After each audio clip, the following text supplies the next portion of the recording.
Virus হবে না এমন বরবটি যদি আপনি খুঁজে থাকেন যে ভাই ভাইরাস হয়ে যায় গরম পড়লে বিপদে পড়ি, ঠিক আছে, নানা রকম সমস্যা, গাছ বেশি দিন বাঁচে না, গাঢ় সবুজ হয় না বরবটি, তাদের জন্য সমাধান বীজ পাতার জমজম।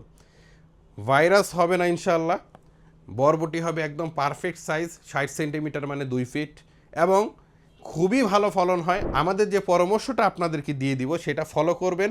4G কাটিং যেটা আমরা সিস্টেম করে দিছি, কিভাবে সার দিবেন সব বলে দিব। বাম্পার ফলন পাবেন ইনশাল্লাহ বরবটিতে, একেবারে শীত বাদে, তীব্র শীত ছাড়া সারা বছর করতে পারবেন। এবং মজার বিষয় কি জানেন, শীতের আগে লাগাবেন, শীতকালে গাছ মরবে না, আবার গরম পড়বে সেই গাছে বরবটি ধরবে। এটা বিশ্বাস না হলে আপনি লাগায় দেখতে পারেন আমাদের বীজ পাতার জমজম বরবটি। দাম শুনে অনেকে বলে ভাই এত দাম কেন? ভাই এটা বাইকালার বীজ, দেখেন বীজের ছবি দেওয়া আছে, এবং এটা ট্রিটমেন্ট করা আছে, দেখবেন যে আপনার জীবাণুনাশক দিয়ে ট্রিটমেন্ট করা, এটা ফিউমিগেটেড করা থাকে। সো এইখানে রোগ বালাই হওয়ার কোনো চান্স নেই, বীজের থেকে কোনো রোগ ছড়াবে না। খুবই ভালো একটা জাত। যারা পাহাড়ে আছেন অথবা যারা নতুন করে করার চিন্তা করতেছেন যে আমি বরবটি চাষ করব, তাহলে আমি বলবো যে আপনারা জমজম দিয়ে শুরু করতে পারেন। পারফেক্ট একটা জাত, আমাদের দেশে আবহাওয়ায় পরীক্ষিত, পাশাপাশি অন্যান্য জাতে ভাইরাস লেগে গেছে, কিন্তু আমাদের জাত একই জমিতে একই সাথে লাগানো, ভাইরাস হয়নি। সো এটা একটা দুর্দান্ত বিষয়।